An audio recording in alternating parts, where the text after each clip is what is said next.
నమస్తే స్వామి. నమస్తే అమ్మా. ఎన్నో రోజుల నుండి మీరు అన్నమయపురం రావాలని సంకల్పించుకున్నాం స్వామి. మిమ్మల్ని ఆహ్వానించడం కూడా జరిగింది.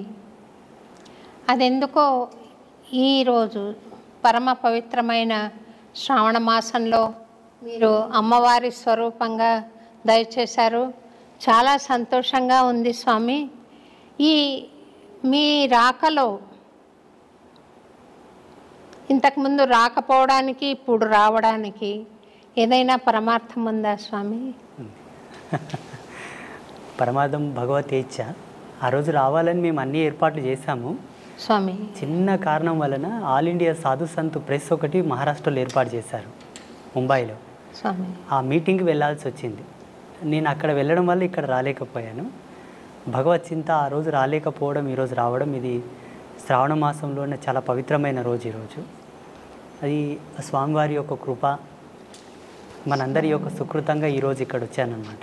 స్వామి, మీరు 12 ఏళ్ళు తపస్సు చేశారు అని విన్నాను స్వామి. ఎక్కడ చేశారు? మీ స్వత్సంకల్పమా లేదా ఏదైనా ఎవరైనా గురువు మిమ్మల్ని ఆదేశించారా తపస్సుకి? మొదట నా స్వయం సంకల్పమే. నా సంకల్పమే. మా గురువుగారి యొక్క సపోర్ట్ నాకు బాగా తోడైంది. వారు నాకు ఇచ్చిన శక్తిపాత దీక్ష, మంత్రోపదేశ మహిమ, ఆ మంత్రం యొక్క జపశక్తి అనేది నన్ను సంకల్పము దృఢంగా నిలబడేటట్టుగా చేసి 2011లో మా ఆశ్రమానికి వచ్చి, బిజ్వార గ్రామానికి వచ్చి, అక్కడే సుస్థిరంగానే ఇన్నేళ్ళు తపస్సు చేస్తూ ఇప్పటికి కూడా అదే అనుష్ఠానంలోనే, అదే తపస్సులోనే ఉన్నాను. ఇప్పుడు జనబాహుల్యంలోకి రావడానికి గల కారణం ఏంటంటే, కొంతమంది పెద్దలు, కొంతమంది ప్రముఖులు నన్ను చెప్పారనమాట. అయ్యా, మీరు అక్కడ అనుష్ఠానానికే పరిమితం అయితే ఎట్లాగా? తిరగండి, జనాల లోపలికి తిరగండి, జ్ఞాన ప్రచారం చేయండి, ధర్మ ప్రచారం చేయండి అని వాళ్ళు మహాత్ములే, చాలా గొప్ప గొప్ప వాళ్ళే నన్ను ప్రేరేపించారు. జేర్ స్వామి కూడా నన్ను ప్రేరేపించారు. చిలుకూరు బాలాజీ రంగరాజన్ స్వామీజీ కూడా నన్ను ప్రేరేపించారు. వాళ్ళ యొక్క ప్రేరణాత్మకంగానే జనబాహుల్యంలోకి రావడం జరిగింది. నాకు ఇక్కడ అంటే జనబాహుల్యంలోకి రావాలి, ఇలా మాట్లాడాలని ఇష్టం లేదు. ఎప్పటికీ వైరాగ్య చింతనలోనే, అజ్ఞాతంలోనే ఉండాలన్నదే నా సంకల్పం. ఇప్పటికీ కారులో కూర్చున్నానంటే అట్లాగే వెళ్ళిపోతాను మైకం లోపలికి. లొకేషన్ వచ్చింది, డ్రైవర్ లేపితే తప్ప లేవను. ఆ వైరాగ్య చింతన ఇంకా పోలేదు నా నుంచి. సుదీర్ఘంగా మా స్వగ్రామంలోనే అనుష్ఠానంలో ఉన్నాను నేను. మీ గురువుగారి పేరు చెప్తారా స్వామి ఒకసారి? తప్పకుండా. మనకందరికి సుపరిచితమైనటువంటి పండరిపుర క్షేత్రం, సంత్ రాజారాం కైకాడి మహారాజ్. పండరిపురంలోనూ ఒక ప్రసిద్ధమైనటువంటి పీఠం వాళ్ళది ఉన్నది. అవును స్వామి. చాలా గొప్ప పరంపర వాళ్ళది. వాళ్ళు అవధూతలు. మా గురువుగారు అవధూత. వారి చేతనే దీక్షాగ్రహణము, మంత్రోపదేశ సంస్కారం అంతయు వారి చేతనే అయింది నాకు. స్వామి, నేను ఈ ప్రశ్న అడగచ్చో లేదు, మీరు అవధూత స్థాయికి చేరుకున్నారనుకుంటున్నాను. చాలా సంతోషం. అవధూత స్థాయికి చేరుకున్నాక ఈ దేశంలో ఇంత అశాంతి, ఇంత హింస, ఇంత రాజకీయము, కుటిల నీతి నడుస్తుంది కదా స్వామి. అందుకు మీ బోటి మహానుభావులు చేస్తున్న ప్రయత్నం ఏంటో ఒకసారి సెలవిస్తారు స్వామి.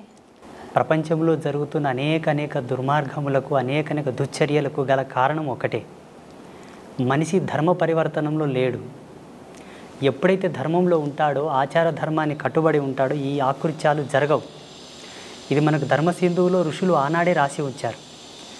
ఈ ధర్మాన్ని గనక జీవుడు తప్పితే ఎన్ని అఘాయిత్యాలు జరుగుతాయి సమాజంలో, ఎన్ని ఆకృత్యాలు ప్రేరేపితం అవుతాయని ఋషులు ఆనాడే ఉద్ఘాటించి మనకు రాసి ఇచ్చారు. అలా కొన్ని శాస్త్ర నిఘంటువుల యొక్క పరిశోధన చేసినప్పటికీ మాకున్న స్వీయ అనుభవంతో కూడా ఈ ఆకృత్యాలు చూడాల్సి వస్తుందే అని ప్రతిరోజు మదన పడిపోతుంటాం మేము. వీటిని అరికట్టడానికి, వీటిని నివారించడానికే సమాజంలోకి రావడం, అవగాహన సదస్సులు ఏర్పాటు చేయడం, ఈ సోషల్ మీడియా మాధ్యమంగా కూడా మాకు తోచినటువంటి జగన్మాత ఇచ్చిన జ్ఞానం చేత అందరినీ జ్ఞాన మార్గంలోకి తీసుకురావడం, ఇవన్నీ జరుగుతూ ఉన్నాయి. మా సంకల్పం ఒకటే, ధర్మం నిలబడాలి, సత్యమే సమాజంలో ప్రజ్వరిల్లాలి, ప్రతి ఒక్కరి యొక్క ఆభరణం కావాలి. కంఠాభరణం ఎలా ఉంటుందో అలా ఆభరణం కావాలి. అందరూ శాంతి కాముకులై సస్యశ్యామలంగా జీవించాలన్నది మా సంకల్పం. ప్రతిరోజు జపము అయిపోయిన తర్వాత, అంగన్యాస కరన్యాసములన్నీ అయిపోయి, ఉపాసన బలం అంతా అయిపోయిన తర్వాత మంత్రక్షితలు అదే దిశగా వదులుతాను నేను. అమ్మా జగజ్జనని, ఈ సమాజంలో సుస్థిరమైనటువంటి శాంతిని నెలకొల్పమ్మా, నా బోటి వాళ్ళు చేసేటటువంటి ఈ యొక్క సంకల్ప శక్తి సత్యమైతే అది నెరవేరుగాక అని అమ్మకు ఆదేశం ఇస్తాను ప్రతిరోజు. ఆ అమ్మ యొక్క ఆశీర్వాదం, భగవత్ సంకల్పం, భగవంతుడు తలంచిన ఎడల అది ఎంత పని. మేము ఉడతా భక్తిగా ప్రతిరోజు అదే సంకల్పం చేస్తూ ఉంటాం. యజ్ఞం చేసినా, అర్చన చేసినా, భగవత్ కైంకర్యం ఏమి చేసినా కూడా ఉత్తర సంకల్పం అదే. స్వామి, అంబత్రయి క్షేత్రము నేను కూడా దర్శించుకున్నాను. మీరు చక్కటి ఆశీర్వాదం ఇచ్చి పంపించారు. ఆ క్షేత్రం నెలకొల్పాలని మీకు సంకల్పం ఎలా వచ్చింది? 2010వ సంవత్సరం లోపల తీవ్రమైన వైరాగ్యం లోపల అజ్ఞాతంలో ఉన్నాను. అప్పుడు జగదంబ యొక్క ప్రేరణ మేరకు ఒక దర్శనం వచ్చింది నాకు. ఒక స్పృహణ కలిగింది, ఒక ప్రేరణ. ఆ ప్రేరణ ఏంటని 3 రోజులు మదనపడ్డాను నేను. ఏంటి నాకు ఈ దర్శనం వచ్చింది, ఏంటి దీని విశ్లేషణ ఏంటని. ఒక మహనీయుని ఆశ్రయిస్తే ఆయనతో చర్చ జరిపాను నేను.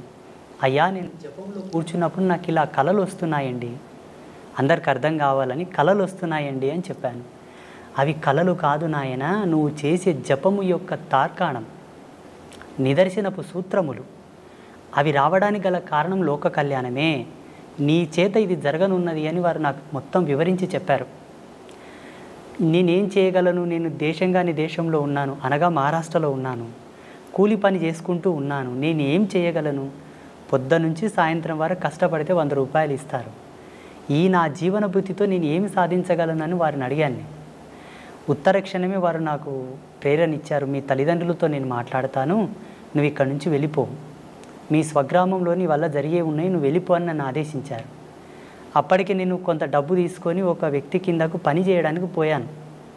ఆయన నన్ను వదలరాయి. నా డబ్బు తీర్చే వరకు నువ్వు ఎలా పోతావని ఆయన అంటాడు. మా తల్లిదండ్రులు ఆయనను వేడుకొని నన్ను పంపించారు ఇక్కడ బిజ్వార గ్రామానికి. ఇక్కడ వచ్చి 6 నెలలు తపస్సు చేశాను. మళ్ళీ అనుష్ఠానమే.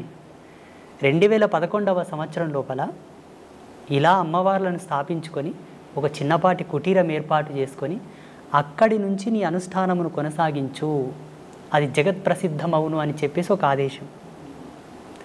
ఇప్పటికీ ఈరోజు అన్నమయపురానికి రావడానికి గల కారణం, ఆ రోజు నిన్ను ధ్యానామృతంలో కూర్చున్నప్పుడే వచ్చింది, నువ్వు ఈరోజు పోలేవు అని.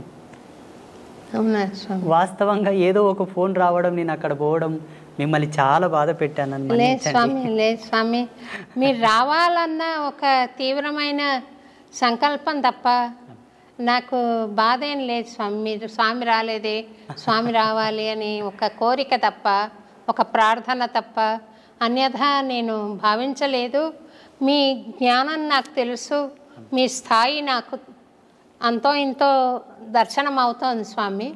మీ తపశ్శక్తి తెలుసు కాబట్టి మీ ఆశీర్వచనం కావాలన్న సంకల్పంతోనే మిమ్మల్ని ఆహ్వానించడం జరిగింది. నిన్న రాత్రి మీకు మెసేజ్ చేసిన ఉత్తర క్షణమే నేను అప్పటికే అనుష్ఠానంలో ఉన్నాను.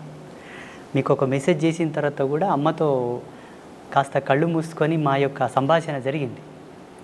మీరు అక్కడికి వెళ్ళడానికి గల బలమైన కారణం ఒకటి ఉన్నది. భగవంతుడు అన్ని విధాలా ఒకరిని పరిపూర్ణుడు చేయడానికి కొన్ని సంకల్పాలు ఇస్తాడు. ఆ సంకల్పానికి నాందియే మీరు అన్నమయపురం వెళ్ళడం నాన్న, నువ్వు వెళ్ళాలి అని చెప్పారు. అక్కడ స్టార్ట్ అయిన ప్రయాణం ఇక్కడనే ఆగింది. సంతోషం స్వామి.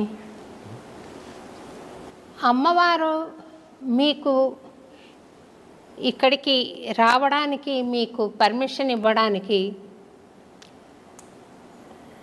కారణం చెప్పారు స్వామి. పరిపూర్ణత్వం సిద్ధించడానికి మీరు దయచేయాలి అని. మరి అందుకు మీరు రావడం ఒకటేనా, ఇంకేదైనా సెలవిస్తారా స్వామి? తప్పకుండా అమ్మా. నేను రాత్రిలోనే అమ్మతో కొంత కుశల ప్రశ్నలు సలిపానమాట. సంగీత సాహిత్య వాగ్గేయ ధర్మం లోపల ఉండేటటువంటి కొన్ని కళలు, ఆ ప్రత్యేకతలు వారిలో ఉన్నాయి నాయన. వారు సారస్వతమైనటువంటి ధర్మంలోనే జన్మించారు. వారి యొక్క అనుగ్రహ ప్రేరణాత్మకమై మీరు వెళుతున్నట్టే. నువ్వు వెళ్ళటం లేదు, నీ వెంబడే ఛాయారూపకంగా నేను వస్తున్నాను, ఆ ఆదర్శ దంపతులను పావనం గల చేసి నా మాటగా వాళ్ళకి ఆశీర్వచనం మొసంగిరండి అని చెప్పారు కాబట్టి నేను వచ్చాను ఒక దూతగా. సంతోషం. ఆ ముగ్గురమ్మల యొక్క దూతగా వచ్చాను. సంతోషం. తప్పకుండా మీరిద్దరు దంపతులు అనుగ్రహిస్తారు, భగవత్ కృప పొందినట్లే లెక్క. మీరు అన్నారు స్వామి మీరు అవధూత తత్వంలో ఉన్నానన్నారు, అది మీ మనస్సు. ఆ తత్వంలో నేనుంటే ఆ జగదంబ మిమ్మల్ని తప్పకుండా పావనం చేస్తుంది. స్వామి ముగ్గురమ్మలు అంటున్నారు కదా స్వామి, లక్ష్మి, పార్వతి, సరస్వతి అమ్మవారు ముగ్గురు శక్తుల్ని ఏకం చేసి అక్కడ ప్రతిష్ట చేశారు కదా స్వామి. మీరు అక్కడ నీటితో దీపం వెలిగించినట్టు నేను చూశాను స్వామి. అది ఎన్ని సంవత్సరాల క్రితం వెలిగించారు, ఇప్పుడు ఇంకా వెలుగుతోంది. అది ఒకసారి ప్రేక్షకులకు కూడా మీరు తెలియజేస్తే బాగుంటుందేమో. 2011వ సంవత్సరంలోనే కార్తీక శుద్ధ పౌర్ణమి రోజు జగదంబల యొక్క ప్రతిష్ట అయ్యింది. కార్తీక శుద్ధ పౌర్ణమి రోజు జగదంబల ప్రతిష్ట అయిన ఉత్తర క్షణమే జ్యోతి ప్రజ్వలన జరగాలి. సూర్యకిరణాల చేత, అగ్ని లేకుండా, కృత్రిమమైనటువంటి అగ్నిని రాల్జించకుండా సహజ సిద్ధమైన సత్యాగ్నితోటి వెలిగించాలని సూర్యకిరణాలతో వెలిగించాం. 2011వ సంవత్సరం నుంచి ఇప్పటి వరకు నిరంతరాయంగా వెలుగుతూనే ఉన్నాయి. 13 సంవత్సరాలు స్వామి. మనిషి సాధన ద్వారా పరమాత్మతో సత్సంబంధం ఏర్పరచుకోవడం మానవ జీవన పరమావధిగా చెప్తారు కదా స్వామి. మనుష్యాణం సహస్రేషు కశ్చిద్యతతి సిద్ధయే యతతామపి సిద్ధానాం కశ్చిన్మాం వేత్తి తత్వతః. అంటే 1000 మందిలో ఒకడు, కొంతమంది ప్రయత్నిస్తారు, 1000 మంది ప్రయత్నిస్తారు, అందులో ఏ ఒక్కడో ఇద్దరో కృతకృత్యులు అవుతారంటారు. మిగిలిన వాళ్ళు జన్మలు ఎత్తుతూనే ఉండాలా స్వామి? తప్పకుండా ఎత్తాలి. అంటే జన్మ యొక్క పరిపూర్ణమైన లక్ష్యం ఏమిటి అంటే, ఏ తత్వం నుంచి అయితే నువ్వు జాలువారి ఈ భూమికి పరిచయం అయ్యావో అదే తత్వం లోపల ఐక్యమైపోవడమే. ఐక్యమైపోవడానికి గల ఉత్తమమైనటువంటి సోపాన మార్గమే ఈ సాధన క్రమము, ఆధ్యాత్మికమైనటువంటి దర్పణం. ఈ ధార్మిక చింతననే దానికి సోపానమైనటువంటి మార్గం. ఇందులో ప్రథమ భూమిక ధార్మిక నిబంధనలలో ఏముంటుందంటే అహింస, శాంతి, నిత్యం పవిత్రత, సర్వమంగళ్యవర్ధమైనటువంటి జీవన విధానం ఇందులో ఉంటుంది. అందుకే ధార్మికతతోనే పరమాత్మను చేరుకోవడం సులభము, క్షేమకరము, అన్నిటికీ సయోగ్యమైనటువంటి మార్గమని మనకు ఉద్ఘాటించి చెప్పారు ఋషి పరంపరలు. అన్యమైన మార్గముల వెంబడ కూడా అవలంబింపవచ్చునేమో, బహుదుర్లభం, బహు కాఠిన్యము. అందుకు గల ప్రామాణికమైనటువంటి సూత్రము లేదు.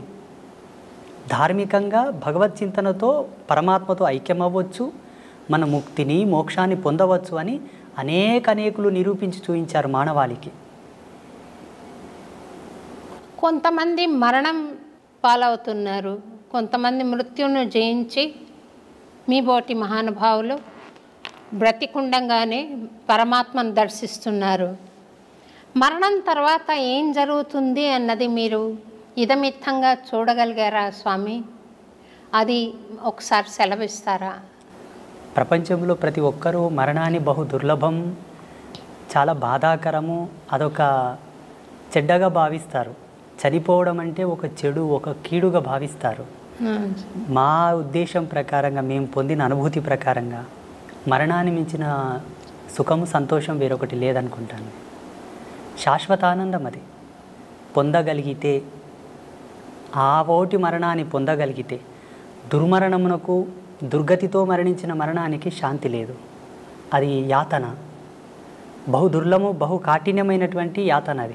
అది తగదు జీవుడికి.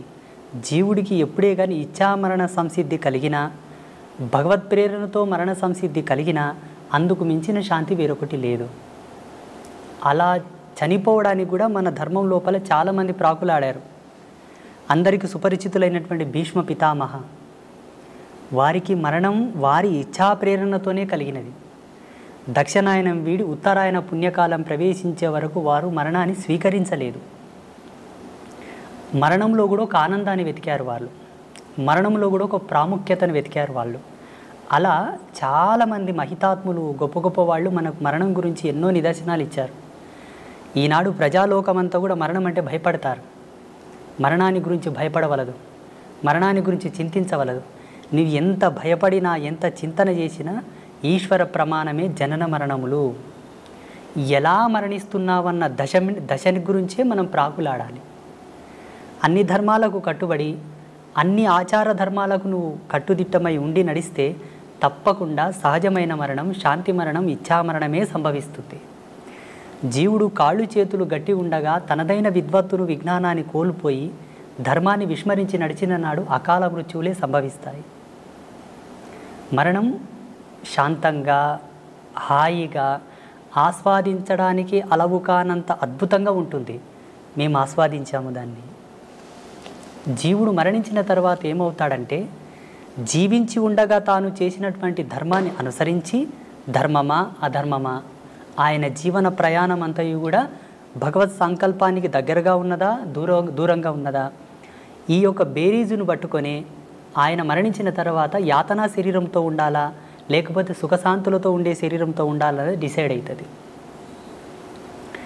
భగవంతుని నమ్ముకొని భగవంతుని యొక్క సేవ చేసుకొని భగవత్ తత్పరతతో జీవించిన వాళ్ళు ఎవరు కూడా యాతన అనుభవించలేదు.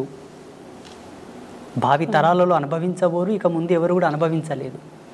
ఎవరైతే భగవంతును దూషిస్తున్నారో హరిభక్తులను, శివభక్తులను, దైవీ తత్పర సంపన్నులను దూషిస్తున్నారో వారికి తప్పకుండా మరణానంతరం బహు దుర్లభమైనటువంటి యాతన ఉంటుంది.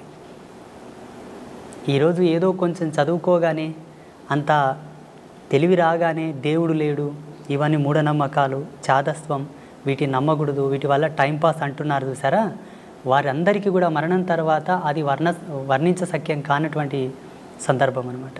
మనిషి శరీరం భౌతికంగా మనం చూస్తున్నాం కదా స్వామి, అందులో మళ్ళీ ఒక సూక్ష్మ శరీరం ఉంటుంది, ఒక కారణ శరీరం ఉంటుంది, ఒక మహాకారణ శరీరం ఉంటుంది అని చెప్తారు కదా.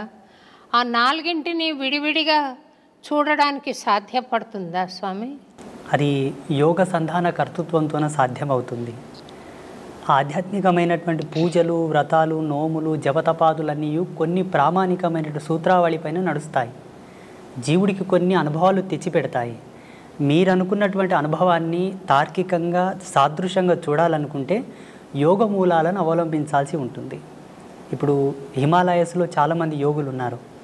వాళ్ళు మీరు చెప్పినటువంటి ఈ అవస్థలు ఏవైతే ఉన్నాయో ప్రతిరోజు లైవ్లో చూస్తారు. వాళ్ళు సూక్ష్మ, భౌతిక, ఆది భౌతిక, ఆది దైవిక ఈ నాలుగు అవస్థలను వాళ్ళు సశరీరంగా లైవ్లో ఎప్పటికప్పుడు వాళ్ళు సవరించుకొని చూస్తూ ఉంటారు.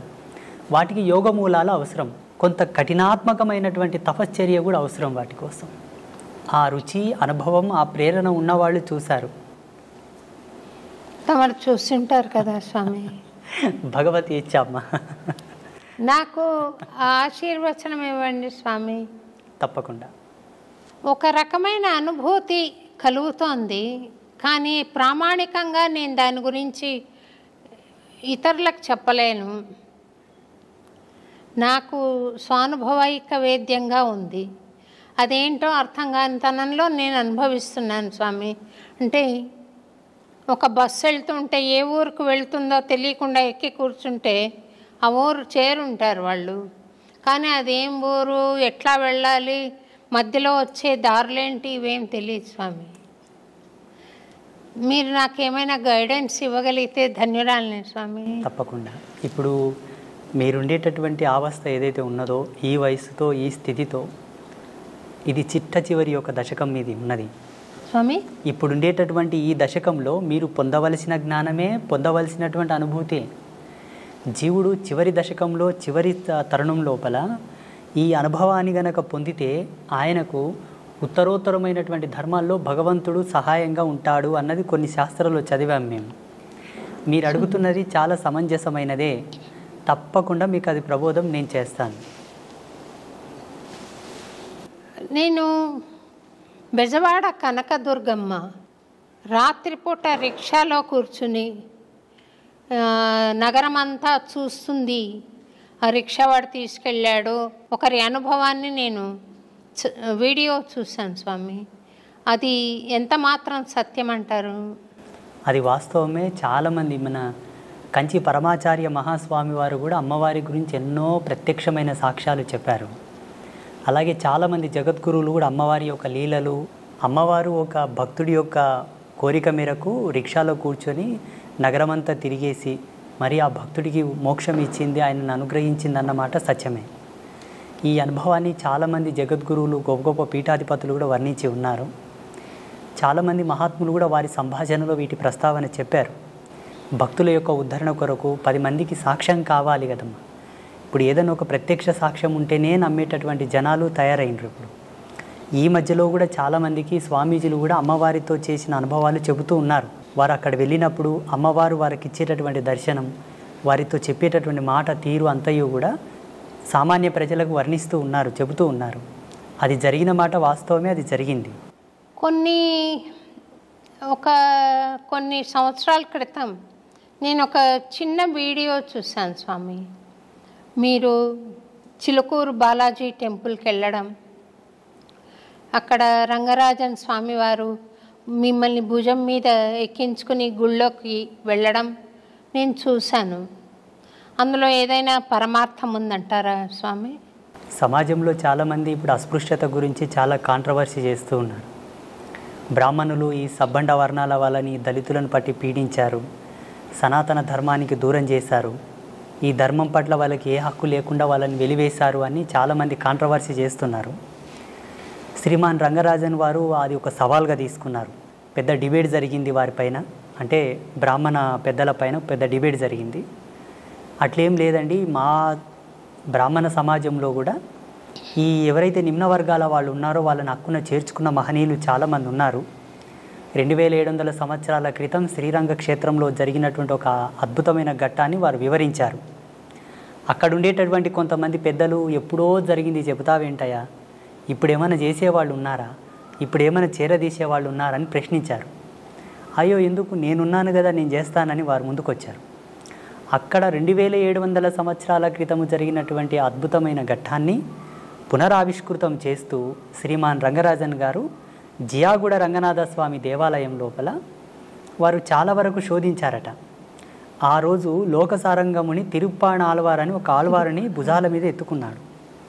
తిరుప్పాణ ఆల్వార్ లాంటి ఒక ఈ నిమ్న వర్గాల్లో అంతటి పరమభక్తుడు ఎవరున్నారు అని బాగా రీసెర్చ్ చేశారు. ఎవరో ఒక భక్తుడు నా గురించి వారికి చెప్పారు, అయా ఒక ఆయన ఉన్నాడు, ఫలానా బిజవార గ్రామంలో, వయసు చిన్నదే, తన వరకు తను ఒక చిన్న కుటీరం ఏర్పాటు చేసుకొని రోజు తపస్సు పూజలు చేస్తూ ఉంటాడు, మీరేమన్నా వారిని సంప్రదించండి అంటే వారు నాకు ఫోన్ చేశారు. నేను ఇట్లా రంగరాజన్ పంతుల్ని మాట్లాడుతున్నాను, మీరు ఒకసారి హైదరాబాద్ రావాల్సి ఉంటుంది, పలానా కార్యక్రమం చేస్తున్నాము అన్నారు. నాకు దాని గురించి ఏం తెలియదు. అయ్యో తప్పకుండా వస్తానండి అన్నాను. అప్పటికి నేను ముంబైలో ఉన్నాను, మా గురువుగారి పీఠంలో ఉన్నాను. ఆ ప్రోగ్రామింగ్కి సరిగ్గా అదే రోజు సికింద్రాబాద్ రైల్వే స్టేషన్లో ట్రైన్ దిగి అటు నుండి సీదా జియాగూడ రంగనాథ స్వామి దేవాలయానికి వెళ్ళాను. అక్కడ వెళ్ళగానే చాలామంది పండితులు, విప్రోత్తములు, బ్రాహ్మణులు, మంగళ వాయిద్యాలు ఎంతోమంది కూర్చొని ఉన్నారు, కెమెరాలు ఉన్నాయి, మీడియా వాళ్ళు ఉన్నారు. నేను షాక్ అయ్యాను. అక్కడ ఆ సమయంలో వారు చేసినటువంటి ఘట్టమే మునివాహన సేవ. వాస్తవంగా వారు ఒక ఆదేశాన్ని, భగవత్ ఆదేశాన్ని, చిలుకూరి బాలాజీ స్వామి వారి యొక్క ఆదేశాన్ని స్వీకరించే ఈ ఘట్టము చేశారని నేను భావిస్తాను. మొత్తం సమాజానికి ఒక అద్భుతమైన మెసేజ్ అది. ఏంటి, మనసు పరిమళించి స్వీకరించగలిగితే ధర్మాన్ని ఎవరైనానూ స్వీకరించవచ్చు.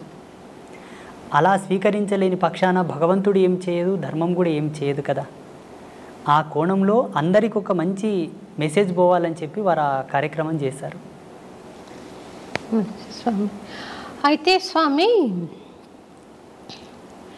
ఒక స్వాముల వారు ఆయన సాధన సంపత్తి ద్వారా జ్ఞాన మార్గంలో ప్రవేశించి ఆయనకు ఆత్మజ్ఞానం కలిగిన తర్వాత ఆయనకు కులతత్వం ఏముంటుంది స్వామి? ఆయన బ్రహ్మర్షితో సమానం కదా స్వామి? ఉండదు. అంటే ఇక్కడ పరమహంస పరివ్రాజక తత్వం పొందినటువంటి మహనీయులకు ఏ విధమైన భేదము, భావన, చింతన, తన మన ఏవి ఉండవు. ఆ బోటి జ్ఞానులు సమాజంలో అందరూ ఉండి ఉంటే ఇంతటి ప్రశ్న, ఇంతటి సమాధానం మనకు అవసరం ఉండేది కాదు.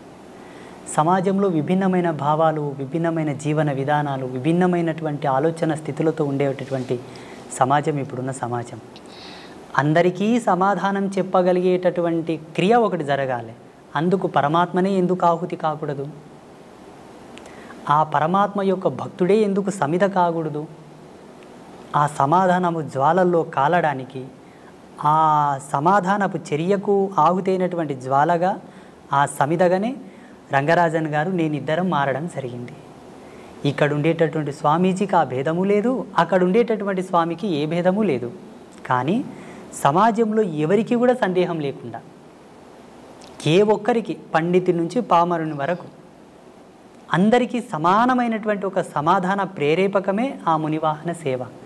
నాలో వాళ్ళు కులము చూడలేదు, నాలో వాళ్ళు వర్గభేదము చూడలేదు. సమాజంలో ఎక్కడి నుంచి అని తీసుకున్నావు అన్న ప్రశ్న వస్తుంది.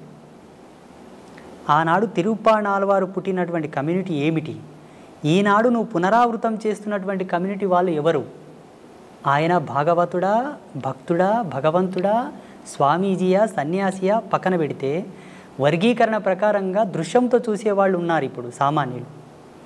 వారి కోరకై నన్ను ఎంచుకొని నన్ను వారు ఆ కార్యక్రమంలో స్వామివారే ముందుకు తెచ్చారు. మీరన్న భావనతో ఎక్కడ కూడా భేదం అక్కడ లేదు, నాలో లేదు, వారిలో లేదు. జనాల కోసం, జనబాహుల్యంలో అది ఒక మంచి నిర్దేశకం కావాలి కాబట్టి వారు తీసుకోవడం జరిగింది. అంటే ఆదిశంకరాచార్యుల వారు మహాజ్ఞాన సంపన్నులైనా కూడా ఈ చిన్న భేదభావం ఆరిలో ఇంకా ఉందని సాక్షాత్తు ఆదిశంకరాచార్యుల వారే ఒక చండాలుడి వేషంలో వచ్చి అడ్డొస్తే తొలగమన్నారని. దేన్ని తొలగమంటావు? శరీరాన్ని తొలగమంటావా? ఆత్మను తొలగమంటావా? శరీరం నశ్వరం, ఆత్మ అనశ్వరం కదా, మరి దేన్ని తొలగమంటావు అని పవిత్రమైన ఆత్మన ఈ దాన్ని భరిస్తున్న శరీరాన్ని అడిగాడని చెప్తారు కదా స్వామి, అది సత్యమేనా? సత్యమే. ఇలా శంకరాచార్యుల వారి జీవితంలో ఎన్నో ఎన్నో సాక్ష్యాలు ఉన్నాయి. మనకు సినిమాల మాధ్యమంగా గ్రాంధికంగా ఈ ఒక ఉదాహరణ ప్రాచుర్యంలో ఉన్నది. ఇలా వారి అనుభవంలో చాలా ఉదాహరణలు ఉన్నాయి శంకరాచార్యుల వారి జీవితంలో. అది ఒకటే కాక అటు ముందు కూడా కొన్ని సంఘటనలు వాళ్ళు ఎదుర్కోవడం జరిగింది. ఇప్పటికీ ఎందరో మహనీయులు ఇటువంటి సన్నివేశాలు చూసి ఉన్నారు. రామానుజుల వారి జీవితంలో కూడా ఒక ఘట్టం జరిగింది. రామానుజుల వారి జీవితంలో, మధ్వాచార్యుల వారి జీవితంలో మహనీయులకందరికీ కూడా ఎక్కడో ఒక్క మూలన జ్ఞానపు అంకురము వెలిగించడానికి, పరమాత్మనే తట్టి లేపడానికి కొన్ని సంఘటనలు జరిపించాడు.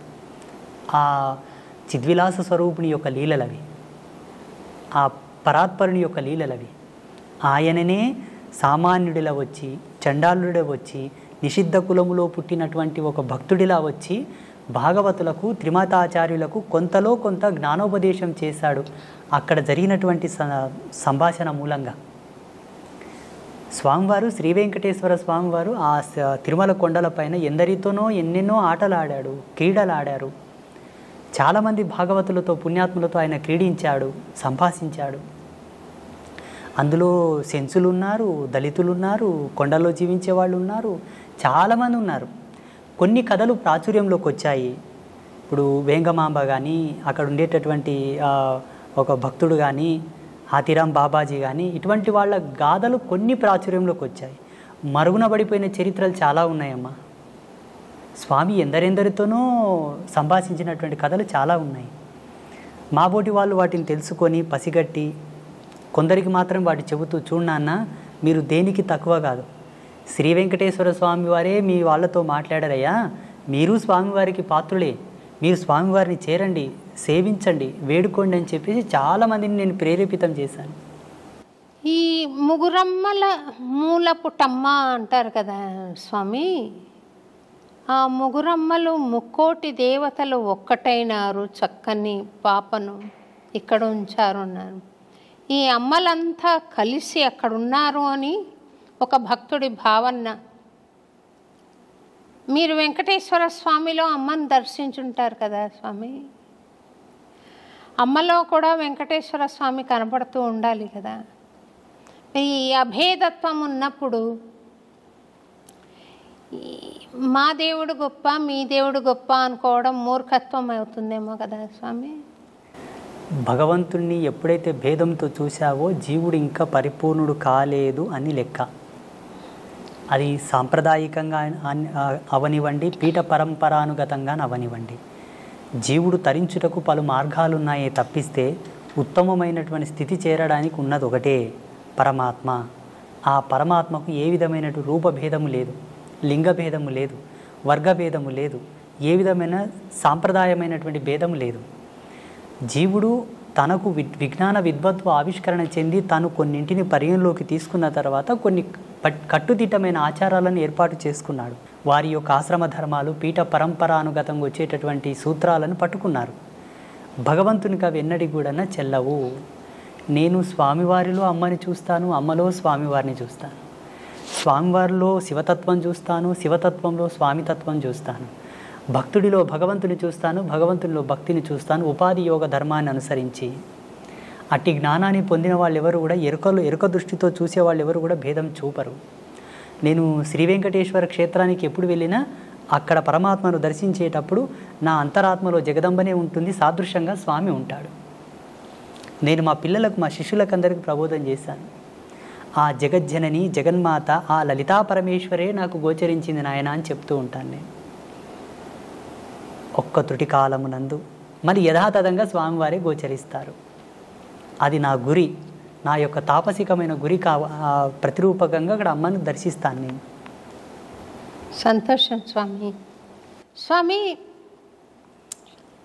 కొంతమంది మహాభక్తులయ్యి ఉండి కూడా సాధన ఎంతో జరిగినా కూడా వారు కొన్ని దశల్లో కొన్ని విపత్తులను అనుభవిస్తూ ఉంటారు.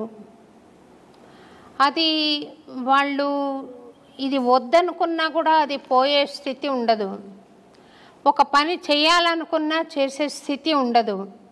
అదేమన్నా చేతబడా స్వామి? ఇక్కడ మనము భగవంతుడు వారిని విశేషంగా అనుగ్రహించబడ్డప్పుడు ఇటువంటి తుచ్చమైనటువంటి ప్రయోగములు వాళ్ళ మీద జరగవు. ఉదాహరణకు ఈ దేశానికి ఒక హోమ్ మినిస్టర్ ఉంటాడు. దేశానికి home minister, central home minister. ఆ సెంట్రల్ హోమ్ మినిస్టర్కి పోలీసు బందోబస్తు కొదువ ఉంటుందా? మీరు చెప్పండి, ఉంటుందా? ఉండదు. ఉండదు. భగవంతుడంటే అనిర్వచనీయమైనటువంటి శక్తి, దేని కొలతలతో కొలవలేనిది. తాంత్రిక విద్యలు, క్షుద్ర విద్యలకు కొలత ఉన్నది, లిమిట్ ఉన్నది. క్షుద్ర విద్యలు ఒకరి మీద ఆపాదం కావడానికి, ప్రయోగం కావడానికి, వారి మీద ప్రభావం చూపడానికి లిమిట్ ఉన్నది. భగవత్ చైతన్యానికి లిమిట్ లేదు, కొలత లేదు, అపరిమితం, అది అనంతం, అవ్యాజ్యము. అట్టి కృపను పొందిన మన పైన అటువంటి ప్రయోగాలు జరగవు. అయితే కొంతమంది పుణ్యాత్ములు, పుణ్యచరితులు, గొప్ప గొప్ప భక్తులు కూడా కొంత సమయం వరకు కలిమాయలో పడవలసి వచ్చి కొన్ని తప్పులు చేశారు, కొన్నింటికి ప్రలోభపడ్డారు, స్త్రీ వ్యామోహితులయ్యారు, డబ్బుకు వ్యామోహితులయ్యారు, రాజకీయంగా వాళ్ళు కలిసి కొందరి చేత అవమానాలు పడ్డారు. చాలామంది గొప్ప గొప్ప పీఠాధిపతులు అనుకోండి, స్వామీజీలు అనుకోండి. వీటికి వారి యొక్క స్వయం జన్మకర్మ సంభవము. ఎవరు? ఆ స్వామీజీ యొక్క జన్మకర్మ సంభవం. యోగ తత్పర సంపన్నులో ఏముంటుందమ్మా అంటే, ఆశ్రమ ధర్మాన్ని స్వీకరించినప్పుడే తన జన్మను తాను పరిశుద్ధి గావించుకొని ఆశ్రమ ధర్మంలో అడుగుపెట్టాలి. సోకాల్డ్ స్వామీజీలు సెల్ఫ్గా క్రియేట్ చేసుకొని వచ్చే వాళ్ళందరూ కూడా అనుభవిస్తారు, తప్పదు. వాళ్ళు పాత్రను శుద్ధి చేసుకోకుండానే పక్వానికి ఉపక్రమిస్తారు. పాత్ర శుద్ధి ఎరగక ముందే పక్వం ఆరంభిస్తారు కాబట్టి తత్ఫలితం వాళ్ళు అనుభవిస్తున్నారు. కానీ వాస్తవంగా ఆధ్యాత్మిక సూత్రావళి ప్రకారంగా ఏ ఆశ్రమ ధర్మంలో నువ్వు కాలు పెడుతున్నావో అడుగిడకన ముందే నీ జన్మ సుకృతం ఏమిటి, నీ జన్మకర్మ సంభవం ఏమిటి, ఎందుకై నీవు జన్మించితివి, అదంతా విశ్లేషణ చేసుకొని ఉత్తర జన్మలో ఉండేటటువంటి పాపములు నీ ఎందు ఏవైనా ఉన్నా వాటిని ప్రక్షాళన చేసుకొని శుద్ధుడవైన తర్వాతే భగవంతుని ఆశ్రయించవలే. అలా చేసుకొని వాళ్ళకి అది ఆపాదమై వేధిస్తూ ఉంటాయి. ఆ కర్మ, ఆ పాపం యొక్క ప్రేరేపకమే వాళ్ళని తప్పు చేయడానికి ప్రేరేపిస్తూ ఉంటాయి. చాలామంది గొప్ప గొప్ప వాళ్ళ జీవితాల్లో ఇది నిరూపణ అయింది. ఆ ప్రభావం వాళ్ళ మీద ఉండిపోతుంది. భౌతికమైన శరీరం లేకుండా మరి అది సూక్ష్మ శరీరం అనాలా, ప్రేతాత్మ అనాలా, దయ్యాలని మామూలు మాటల్లో అంటారు, దేవతలు కూడా కావచ్చు, ఉంటారా స్వామి అట్లా? ఉన్నారు. దైవం ప్రత్యక్షమైనటువంటి దర్శనం. ఈ భూతాలు, ప్రేతాలు, దయ్యాలు ప్రత్యక్షంగా మనకు కనబడవు. భగవంతుడు దర్శనమిస్తాడు కానీ వాళ్ళు మనకు దర్శనం అవ్వరు. ఆ దుష్టశక్తిని పసిగట్టి పట్టుకోవాలంటే అందుకు సమానమైనటువంటి దైవశక్తి కలిగి ఉండాలి. ఆ ప్రేరణాత్మకమైనటువంటి శక్తి ఉంటే మనం భూతాలను, ప్రేతాలను పట్టుకోవచ్చు, చూడవచ్చు కూడా. ఇవన్నీ కూడా ఉన్నాయి సమాజంలో. లేవు అనడానికి ఆస్కారం లేదు, ఉన్నాయి అనడానికి ప్రమాణాలు ఉన్నాయి. ఆ ప్రమాణాలు వేటిపైన ఆపాదం అవుతున్నాయో మేము నిరూపించగలం. లేవు అనడానికి ప్రమాణాలు లేవు, ఉన్నాయి అనడానికి ప్రమాణాలు ఉన్నాయి. మీరు చూసారా స్వామి దయ్యాలను? నారాయణ చూశారు. అంటే ఎందుకు మీ వద్దకు రావడానికి కారణం ఏంటి స్వామి? వాళ్ళకు వాళ్ళకు ఉండేటటువంటి స్వయం కోరికలు కొన్ని ఉంటాయి, స్వయం ప్రేరణలు కొన్ని ఉంటాయి. ఎంతకు విమోచనం కలగక వచ్చి ప్రాధేయపడ్డటువంటి సందర్భాలు చాలా ఉన్నాయి మాట. కొన్ని ఆత్మలు, మీరు పుణ్యాత్ములు అంటారు, తపస్వీకులు అంటారు, మీ యోగ మహిమతో మాకు విమోచనం కలిగించండి, మాకు శాంతిని ప్రసాదించండి, మా వారసులు మీ దర్శనార్థంపై వస్తున్నారు, వారికి మీరు చెప్పి మాకు సద్గతి కలిగేటట్టుగా చేయండి, ఎన్నాళ్ళంటూ మేము ఈ యాతన శరీరంతో ఉండగలము అని చెప్పి మాకు గోచరించిన వాళ్ళు ఉన్నారు, గోచరిస్తున్నారు కూడా ఇప్పటికీ. మీకు అంటే కాంతి రూపంలో కనపడతారా, లేకుంటే భౌతిక శరీరం కూడా కనపడుతుందా స్వామి వాళ్ళది? పంచభూతాల్లో ఆత్మగా మారిన వారికి ఒకే భూత ప్రభావం ఉంటుంది, వాయు ప్రేరేపకం మాత్రమే ఉంటుంది. వాయు ప్రేరేపకంగానే ఉంటారు. సశరీరంగా సజీవంగా లైవ్లో ఉండడానికి పంచభూతముల యొక్క సమ్మిశ్రితంగా మనం ప్రత్యక్ష వీక్షణం చేస్తాం అందరం. ఆత్మను చూడాలంటే 4 భూతములు విడిపోతాయి. అగ్నితత్వం, భువితత్వం, జలతత్వం, ఆకాశతత్వం విడిపోతాయి. వాయుతత్వం మాత్రమే ఆత్మగా నిలబడిపోతుంది. మనం ఏ ఆత్మను దర్శించాలన్నా వాయువు ప్రేరేపకంగానే చూడవలే, సంభాషించవలే. ఇక్కడ మీరు దయ్యాలు, భూతాలు, ప్రేతాలు మీకు కనబడతాయా గురూజీ అని అడిగారు కదా. పంచభూతాల మీద అంతో కొరతో కాస్తో కొరతో జ్ఞానం ఉండి పట్టు ఉన్న వాళ్ళకే వాటిని పట్టుకోవడానికి ఒక విఘ్నత ఉంటుంది, లేకపోతే ఉండదు. అంటే వాటి అనుభూతి కలుగుతుందా, లేకపోతే చర్మచక్షులతో చూడగలుగుతామా? చర్మచక్షులతో చూడొచ్చు, అనుభవైకంగా తీసుకునే వాళ్ళు కొంతమంది ఉంటారు. లైవ్లో చర్మచక్షులతో వాళ్ళని చూస్తూ ఒక షాడో, ఒక నీడలాగా, ఒక వాయు యొక్క కేంద్రకంగా ఒక ఆకారంలాగా మనం చూసి మాట్లాడడం కూడా జరుగుతుంది. చూసిన వాళ్ళు చాలామంది ఉన్నారు. వాళ్ళని దర్శించినప్పుడు మీకు కలిగిన అనుభూతి ఏంటి స్వామి? మాకు చిదానంద స్థితిని, అనంతతత్వాన్ని చూసినప్పుడు వాటిని చూస్తే ఏం అనుభూతి కలుగుతుందమ్మా? జాలి వేస్తుంది అంతే. జాలి ఎందుకు స్వామి అంటే వాళ్ళు చెప్పేటటువంటి మాటలు, వాళ్ళు పడుతున్నటువంటి బాధ, ఇంత ఆస్తి గడిచి ఇచ్చాను, నాకు తగిన శాంతి చేయట్లేదు నా వాళ్ళు అని అంటారు. నాకు ఇంకయూ సద్గతి కలగలేదు, నా వారసత్వం అనే వ్యామోహం లోపల ఇంత కష్టపడి నేను అన్నీ చేసి ఇచ్చాను, నా మరణానంతరము నాకు సరి అయిన పూజలు చేయక, నాకు సద్గతిని కల్పించక ఇంకయూ నన్ను బాధ పెడుతున్నారు స్వామి అని వేడుకున్నప్పుడు ఎవరికైనా జాలి కలుగుతుంది కదా. నా వారసత్వం చల్లగా ఉండాలని ఎన్నో ఆకృత్యాలు చేస్తూ, ఎన్నో తప్పులు చేసి, ఎంతో కష్టపడి అవతలి వాళ్ళ మనోభావాలు దెబ్బతీసి కూడా సంపాదించిన తర్వాత కూడా చివరికి ఆ జీవుడు వెళ్ళిపోయిన తర్వాత వీళ్ళు ఏమి సద్గతిని ప్రేరేపింపక బాధపడతాను నేను. వాళ్ళని చూసి ఏం అనుభూతి పొందను.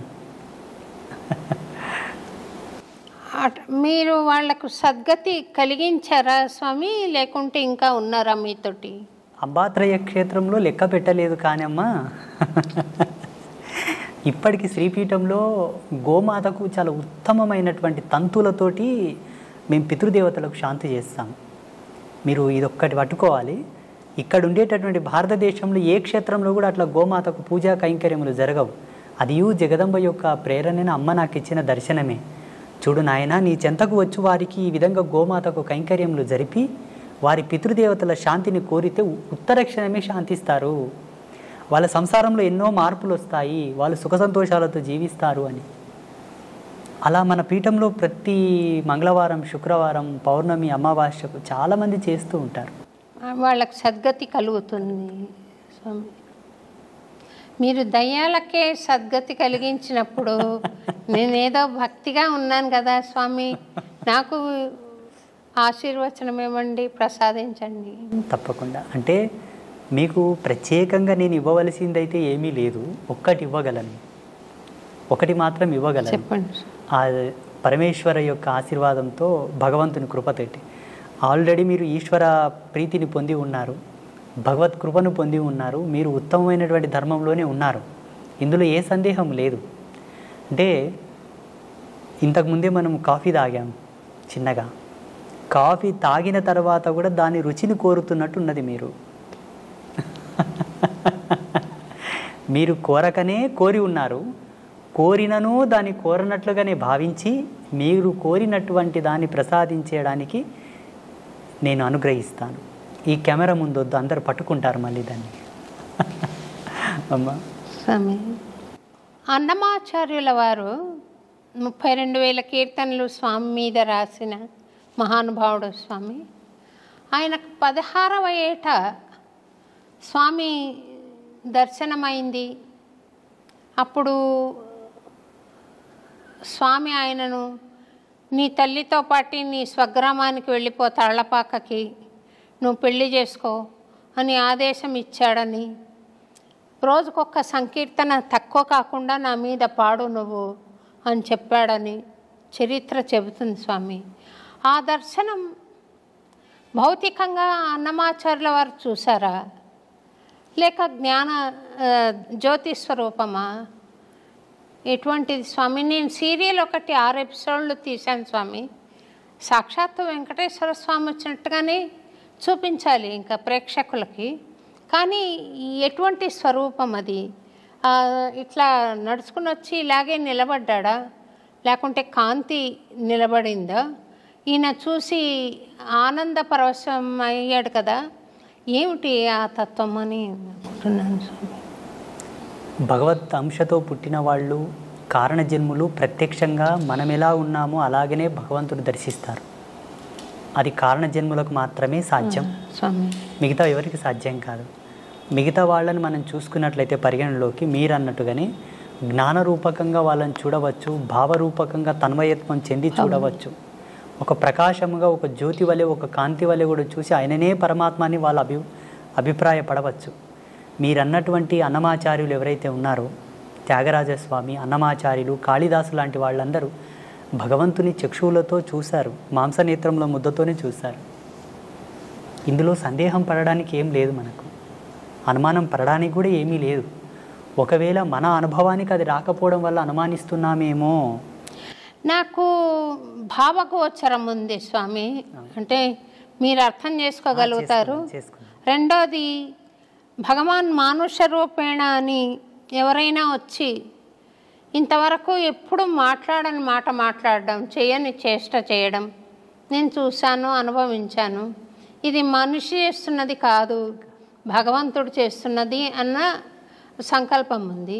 అయితే నేను ఆ మహాభక్తులందరూ చూసినట్టుగా స్వామి ఫ్లెష్ అండ్ బ్లడ్లో వచ్చి నిలబడిన దర్శనం నాకు అవ్వలేదు స్వామి. పాట పాడుకుంటున్నప్పుడు ఒక లౌకిక ఆనందం, ఒక లౌకిక అనుభూతి కలుగుతుంది. ఇంత శరీరం ఉండి కూడా ఈ స్పృహ ఉండదు. అంతవరకు నాకుంది, కానీ నేను స్వామిని భౌతికంగా చూడలేదు స్వామి. పరమాత్మని భౌతికంగా చూడాలన్న కోరిక ప్రపంచంలో అందరికీ ఉంది, జిజ్ఞాసులకు అందరికీ ఉన్నది ఈ కోరిక. నేను యావన్ ప్రజాలోకానికి మీకును ఒక సందేశం ఏమి ఇవ్వదలుచుకున్నానంటే, భగవంతుని ఇలా ప్రత్యక్షంగా మనం చూడాలనుకుంటే మనలాగే అందుకు సరిసమానమైనటువంటి ప్రమాణము మనలో ఉండగలగాలేమో నా అభిమతం ఇది. ఎలా? సంస్కారవంతమైన సంస్కరణతో కూడుకున్నటువంటి జన్మ అయి ఉండవలే, లేదా ఆయన ప్రేరణతో పుట్టినటువంటి కారణ శరీర జన్మనైనా ఉండి ఉండవలే. ఈ రెండిట్లో ఏ ఒక్కటి ఉన్నా ఆయనతో మనం కుశల ప్రశ్నలు వేయవచ్చు, సంభాషించవచ్చు, మాట్లాడవచ్చు. అందుకు సరిసమానమైనటువంటి ధర్మం మనం ఉండగలగాలి, పాత్రత ఉండగలగాలి.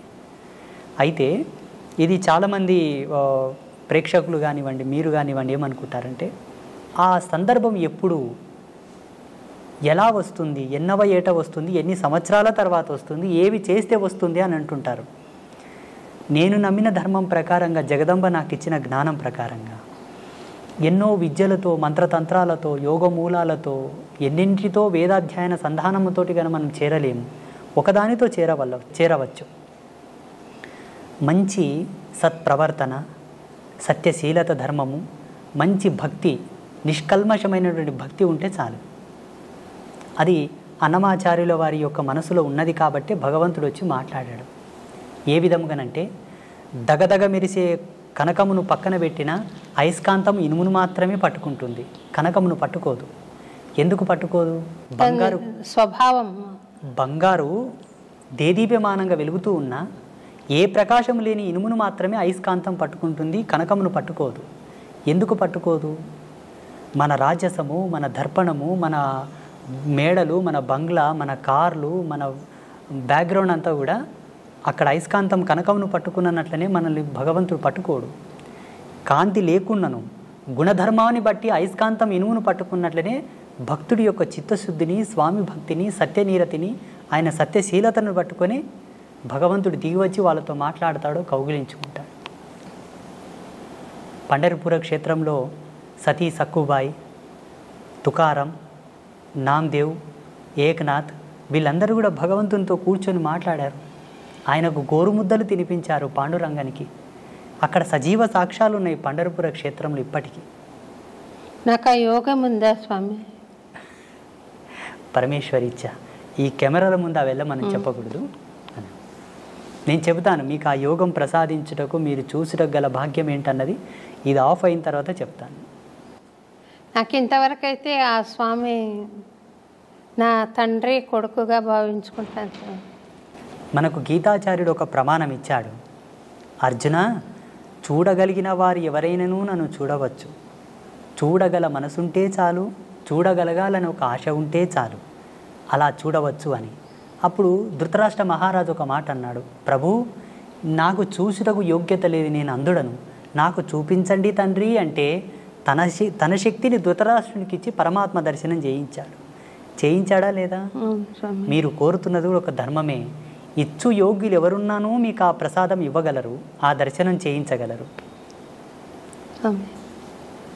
మీ అనుభవంలో అది చూసి ప్రజాలోకానికి మీరు మెసేజ్ ఇవ్వండి. ఫలానా శ్రీ శ్రీ శ్రీ ఆదిత్య పరాశ్రీ స్వామి నా జీవితంలో నేను కోరగా భగవంతుని నాకు దర్శనం గావించాడు అని మీరు సెలవియ్యండి. తప్పకుండా చెప్తాను స్వామి. ఇన్ని కెమెరా సాక్షిగానే ఇన్ని మంచి మంచి విషయాలు తెలుపుతున్నారు కదా స్వామి, తెలియజేస్తున్నారు. నేను చెప్పేది అవసరమా? వాళ్ళు నేను తెలుసుకుంటున్నానని చెప్పకనే తెలుసుకుంటున్నారు. కానీ నాకు దర్శనమైనప్పుడు మటుకు తప్పకుండా తెలియజేస్తాను స్వామి. నేను ఈ కెమెరా ఆఫ్ అవ్వగానే అందుకు సంబంధించిన మూలాలు నేను వివరిస్తాను మీకు. మీరు తప్పకుండా చేసుకుంటారు అన్న నమ్మకం నాకుంది. సంతోషం స్వామి. మీ లక్ష్యంగా అది మిగిలిపోయి ఉన్నది. స్వామివారు మమ్మల్ని ఇక్కడ పిలిపించారని నేను భావిస్తున్నాను. సంతోషం స్వామి. ఈ ఏమాత్రము భయము భక్తి లేకుండా నాకు ఇక్కడ కన్నా అక్కడ డబ్బు ఎక్కువ వస్తుంది, అక్కడ కన్నా అక్కడ డబ్బు ఎక్కువ వస్తుందని కొంతమంది స్వామి సేవకులు ప్రవర్తిస్తూ ఉంటారు స్వామి. నాకు ఒక స్టూడెంట్ ఆ అమ్మాయి అడిగింది, స్వామిని చూసి భయపడలేదా స్వామి మేడం వాళ్ళు అని. ఎందుచేతనని ఇట్లా భగవంతుడు ఒక వ్యాపార వస్తువు అయిపోయినాడు? ఎందుచేత? వాడి సంకల్పం ఉంటే అది జరగదు కదా స్వామి. ఇట్లా ఎందుకు? అలాంటి వాళ్ళ పూజలు ఎందుకు? అలాంటి వాళ్ళ అర్చనలు ఎందుకు ఆయనకు? ఆయన అనుకుంటే మంచి వాళ్ళని ఏర్పాటు చేసుకోలేరా? తిరుపతిలో ఏవేవో జరుగుతున్నాయని ఒక వినికిడి, ఎందుకు అలా జరిపించుకుంటున్నాడు? ఆయన జగజ్జనకుడు, యావత్ ప్రపంచానికి చక్రవర్తి, విశ్వానికి చక్రవర్తి. ఆయన అనుకుంటే చేయలేనిదేముంది స్వామి, ఎందుకు ఈ జగన్నాటకం ఆడుతున్నాడు, దీనికి ఏమైనా పరమార్థం ఉందా, ఈ సృష్టికి ఒక కారణం ఉందా, ఎందుకు ఇలా జగన్నాటకం సాగుతోందనే దానికి. సమస్త జీవరాశుల యొక్క దాహం తీర్చేది జలము, నీళ్లు. శుద్ధమైనటువంటి నీళ్లతో కూడుకున్న ఒక కొలను ఉన్నది. ఆ కొలనులో అందరూ దాహం తీర్చుకోవలసినని ఒక అవకాశం ఉన్నది. మిగతా జీవరాశులు, మానవాళి అంతా కూడా. అందులో బుద్ధిమంతులు తగినన్ని నీళ్లు తాగి పక్కకు వస్తారు. అజ్ఞానులు నీళ్లు తాగుటయే కాక కాళ్ళు చేతులు కడుక్కుంటారు. మూర్ఖులు కాళ్ళు చేతులు కడుక్కోవడం కాకుండా దాంట్లో ఈత కొడుతూ ఆ నీళ్లను ఒండ్రు చేసేసి ఎవరికి తాగకుండా పనికి రాకుండా చేసేస్తుంటారు. దానికి తగినటువంటి పరిణామం కూడా వాళ్ళు అనుభవించాలి, తప్పదు. ఇది జగత్ సత్యం. ఈ ప్రపంచంలో ఏ అవస్థతోనైనా దేనితోనైనా ఆడుకోనవచ్చును, ఏ బంధంతోనైనా ఆడుకోనవచ్చును, కానీ భగవద్బంధంతో ఆడుకోకూడదు. భగవంతుడు ఆట కాదు, అనుభూతి. భగవంతుడు వ్యాపారం కాదు, పరమ భక్తి. అక్కడ వ్యాపారం మొదలైంది, ఆట మొదలైందంటే జీవితానికి వచ్చేటటువంటి అనర్థాన్ని కూడా అనుభవించాలి. జాగ్రత్త, ఇది సత్యం. ఆ మాత్రం విషయ జ్ఞానం లేకుండా ప్రవర్తిస్తున్నారంటే వారు కలియుగంలో ఉన్న రాక్షసులే, ఈ కలియుగంలో నడయాడుతున్న రాక్షసులు. భగవంతుడు దిగివచ్చి వాళ్ళకు జ్ఞానం చేసి వాళ్ళని సన్మార్గంలోకి తీసుకురావచ్చు కదా స్వామీజీ అని మీరు అనుకునవచ్చును. భగవంతుని శక్తిని ఈ పామరులతో తూలనాడబడదు. వాళ్ళకు జ్ఞానం కలిగించి వాళ్ళని యథాతథంలోకి తీసుకురావడానికి భాగవతులు ఉన్నారు. ఆయన సేవతో ఆయన నామాన్ని ప్రచారం చేస్తున్నట్టు పుణ్యాత్ములు ఉన్నారు. వాళ్ళు తీసుకురావాలి. వాళ్ళ చేత కాని సందర్భంలో అప్పుడు భగవంతుడు దిగి వస్తాడు. స్వామి సేవకులం మేము ఉన్నాం కదమ్మా. ఫస్ట్ దూతలు వెళ్తారు నేరస్తునికి. దూతలు వెళ్ళి ఆ నేరం యొక్క సమాచారం చెప్పి తీసుకొని వస్తారు రాజు చెంతకు. ఆయన రాకపోతే రాజు దిగి వస్తాడు. ఇప్పుడు తిరుమల క్షేత్రంలో జరుగుతున్నటువంటి ప్రతి అనర్థము, అక్కడ వాస్తవంగా చాలా తప్పులు జరుగుతున్నాయి. తిరుమలలో చాలా వికృతాలు కూడా జరుగుతూ ఉన్నాయి. ఎటువంటివి జరుగుతున్నాయి అంటే మాలాంటి ధర్మపరులు కూడా అక్కడ వెళ్ళడానికి ఆలోచించాల్సి వస్తుంది. ఇప్పుడు ప్రస్తుతం మొన్ననే వెళ్ళొచ్చాను నేను. ఇవి జరగడానికి గల కారణం ఏంటంటే రాజకీయ దౌర్బల్యం. స్వామివారికి రాజకీయపు హక్కులు కలిగించారు కాబట్టి అక్కడ ఇవి జరుగుతూ ఉన్నాయి. అవి తొలగాలి. 2, మనకుండేటటువంటి శ్రీ వైష్ణవ పరంపరకు ఉండేటటువంటి స్వాములందరూ కూడా మౌనంగా కూర్చోవడం తగదు. స్వాములందరూ, పీఠాధిపతులందరూ కూడా మౌనంగా ఉన్నారు. అది తగదు. అది వాళ్ళు అలా ఉండడం చేత వీళ్ళు విజృంభిస్తున్నారు. ఎంతకు భగవంతుని యొక్క త్రిపుండ్రములను ధరించి భగవంతుని యొక్క నామాన్ని చెప్పుతున్న మనకు ఆయనను రక్షించుకునే హక్కు మనకు ఉంటుంది. మన తల్లిదండ్రుల మీదకి ఎవరన్నా వస్తే మనం ఊరకుంటామా? ఊరక ఉండము కదా, తిరగబడతాం. అతడు సర్వులకు తండ్రి. ఆ తండ్రిని దిగివచ్చి ఈ పామరుల మీద పోరాటం చేయి వాళ్ళని మార్చడం కూడా ధర్మం కాదు. మనం ఉన్నాం, మనం ప్రశ్నిద్దాం, పోరాడదాం. ఆ బాధ్యతగా ఆ దిశగా కొన్ని సంఘాలతో నేను మాట్లాడి, హిందూ ధార్మిక సంఘాలతో నేను మాట్లాడి, అయ్యా తిరుమలలో ఇవి జరుగుతూ ఉన్నాయి, కొంత మీరు మాట్లాడండి, మీ ఫౌండేషన్ ద్వారా మాట్లాడండి, మీ యొక్క సంఘం ద్వారా మీరు మాట్లాడండి. ఈనాడు మాట్లాడిన మాట ఒక మహావృక్షం అవుతుంది భావితరాలలో అని చెప్పేసి మొన్న రీసెంట్గా చాలామంది నేనే పురమాయించడం జరిగింది. అవునా స్వామి? ఇప్పటికీ నేను అక్కడ తిరుమల వెళ్ళినప్పుడు స్వామివారిని చూసిన వెంబడి అక్కడ ఏమి పొరపాట్లు జరుగుతున్నాయో పట్టుకుంటాను నేను. భక్తులకు కానీ, పుష్కరిణిలో కానీ, స్వామివారి సేవలో కానీ ఆచార్య సమూహం చేసేటటువంటి తప్పులు కూడా పట్టుకుంటాను నేను. జగదంబ ఆ జ్ఞానం ఇచ్చింది కాబట్టి స్వామివారు ఆ బాధ్యత మాలాంటి వారి యొక్క మదిలోకి తీసుకొస్తాడు. దైవం మానుష రూపేణ అని మీరే అన్నారు కదమ్మా. సమబుద్ధితో పోరాటం భగవంతుడు చేయవలే. ఇక్కడ ఉండేటటువంటి మానవుని శక్తి భగవంతుని శక్తి సమమా? కాదు. ఆయన పోరాడవలసింది, కాపాడవలసింది చాలా ఉంది. అనేక కోటాను కోట్ల బ్రహ్మాండాలను అధిపతిగా పరిపాలించు స్వామిని, ఈ భూమిలో మనమెంత, మన మీద ఆయన పోరాటానికి రావడం ఏమిటి? తిరుమల తిరుపతి దేవస్థానం వారు మీ బోటి ఆధ్యాత్మికవేత్తల సూచనలు గ్రహించి అక్కడ పవిత్రతను నెలకొల్పితే బాగుంటుందని నేను కూడా భావిస్తున్నాను స్వామి. తప్పకుండా మనకు ఆగమశాస్త్రం ప్రకారంగా అక్కడ వైఖానస సాంప్రదాయం ప్రకారంగా స్వామివారికి పూజలు జరుగుతూ ఉన్నాయి. స్వామి అయినప్పటికీ ఆ పరంపరను అలాగే కొనసాగిద్దాము. కానీ మారుతున్న కాలాన్ని బట్టి ప్రజలకు ఏం అవసరమో మేము తిరుగుతున్నాం, మాకు తెలుసు. జనబాహుల్యంలో తిరుగుతున్నాము, ప్రజలకు ఏ విధమైన కన్వీనియంట్ ఉండాలో మాకు తెలుసు. కాబట్టి ధర్మాచార్య సదస్సు ఒకటి ఏర్పాటు చేసి ధార్మికుల యొక్క భావాలు తెలుసుకొని అక్కడ భక్తులకు, అక్కడ స్వామివారికి సంబంధించిన కొన్ని అన్నీ సలిపితే లోక ప్రసిద్ధమైన తిరుమల క్షేత్రానికి ఏ విధమైనటువంటి భంగపాటు కలగదు. ఇప్పటికీ స్వామివారి యొక్క కీర్తి, స్వామివారి యొక్క గొప్పతనము, స్వామివారి యొక్క క్షేత్రం మహిమ ఎన్నటికీ తగ్గదు. భువి ఆకాశములు ఉన్నంత వరకు, యుగధర్మం ఉన్నంత వరకు స్వామి రారాజే. చాలామంది తిరుమలలో వైభవం తగ్గుతుంది, తిరుమల క్షేత్రం మూతపడుతుంది, తిరుమలకు జనాలు వెళ్ళరు అని కొంతమంది స్వామీజీలు మీడియా ముందు చెప్తున్నారు. అది తప్పు. ఈ భూమి ఆకాశము పంచభూతాలు ప్రేరేపకమయ్యేంత వరకు స్వామివారు ఈ చక్రవర్తి కలియుగానికి. కాకపోతే అక్కడ ఉండేటటువంటి ఆచార్య మండలి ఒక పొరపాట్లు, అధికారికుల పొరపాట్లు ఉన్నాయి కొన్ని. వాటిని సవరించాలి. స్వామి, నాకు ఒక అలవాటో యావానాలో తెలియదు, కానీ నేను చిన్నతనంలో, అంటే మరీ చిన్నదాన్ని కూడా కాదు, 25 ఆ ఏళ్ళప్పుడు గుడికి వెళ్ళి నమస్కారం చేస్తూ పూజారి దృష్టి కొంచెం మరల్చగానే గర్భగుడిలోకి వెళ్ళిపోయి పాదాలు పట్టుకొని నమస్కారం చేసి వచ్చేదాన్ని.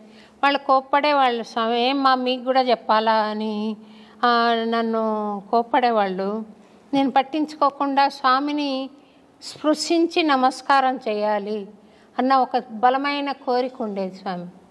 నేను శ్రీరంగంలో సమాశ్రయణం తీసుకున్నాను. అదైన తర్వాత తిరువళ్ళరై అనే ఒక ప్లేస్ ఉంది కదా స్వామి, ఇప్పుడు ఏదో మళ్ళీ జనసమ్మర్దం అంతా ఉందంట, కానీ నేను మా ఆయన సమాశ్రయణం చేసుకొని మా గురువు గారు అక్కడికి వెళ్ళి ఒకసారి దర్శనం చేసుకొని రండి అంటే వెళ్ళాం. ఒక్క పిట్ట లేదు స్వామి, అంత పెద్ద గుడిలో ఒక్క పిట్ట లేదు. అయితే చిన్న ఇల్లు ఉంది ఇంతది. వెళ్ళి మా ఆయన తలుపు తడితే అర్చక స్వామి బయటికి వచ్చారు. మేము ఇట్లా వచ్చామంటే నేను వస్తాను పదండి అని ఆయన వచ్చారు. వచ్చి నేను మా ఆయనకు చెప్పాను, ఈ స్వామిని ముఖమంటపంలోకి తీసుకెళ్ళి మాట్లాడతావా అని. ఆయన తీసుకొని వెళ్ళి ముఖమంటపంలో మాట్లాడుతున్నారు. నేను చేసినది నేరమో మరి మంచిదో తెలియదు, కానీ గర్భగుడిలోకి వెళ్ళిపోయి ఆయన పుండరీకాక్ష స్వామి చక్రం ప్రయోగిస్తున్న పోజ్లో ఉన్నారు. ఆయన కాళ్ళు పట్టుకుని చాలాసేపు ప్రార్థన చేసుకుని ఒక 5 నిమిషాల పాటు అంతరాలయంలోకి వచ్చి కూర్చుని పొడగంటి మయ్యామిమ్మ పురుషోత్తమ అని పాడాను. ఆ పాట పాడంగానే ఆ ముఖమంటపం చాలా దూరం, చాలా పెద్ద టెంపుల్ కదా స్వామి. ఆయన ఇలాగొచ్చి అరవన్లో చెప్తున్నాడు, స్వామి రొమ్మ నల్లా పాడినారా అని, చాలా బాగుంది, నాకు సంతోషమైంది, ఇంకోటి పాడతావా అని అడిగాడు. ఆ మాట్లాడుతున్నప్పుడు ఇది అర్చక స్వామి కాదు మాట్లాడేది, ఆ పుండరీక స్వామి మాట్లాడుతున్నాడు నాతో అనే భావన నాకు కలిగింది. అది నేను చేసింది నేరమా, లేక అది క్రమశిక్షణ ప్రకారంగా చూస్తే అలా నేను ఇప్పుడు నా గుళ్ళోకి, ఇప్పుడు మేము చేసిన గుడిలోకి మేము వెళ్ళాము స్వామి. అర్చక స్వామి లోపలికి వెళ్ళి పూజ చేస్తూ ఉంటాను. ఆ కళలు అప్పచెప్పక ముందు కుర్చీ వేసుకొని లోపల కూర్చున్నాను నేను. కానీ కళలు అప్పచెప్పిన తర్వాత లోపలికి వెళ్ళే అవకాశం లేదు. కానీ చిన్నతనంలో అప్పుడు ఏ గుడికి వెళితే అక్కడికి వెళ్ళిపోయి ఇట్లా పట్టుకునే ఒక ఇది ఉండేది. అది ఏమన్నా దోషమా స్వామి? అది నన్ను ఏమన్నా వెంటాడే అవకాశం ఉందా?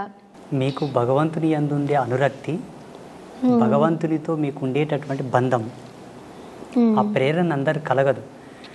కలిగినా కొందరికి భయం ఉండి, కలిగినా కొందరికి కొంత భేదం ఉండి కూడా పోలేకపోతారు. చాలామందికి ఈ ఇష్టం ఉంటుంది.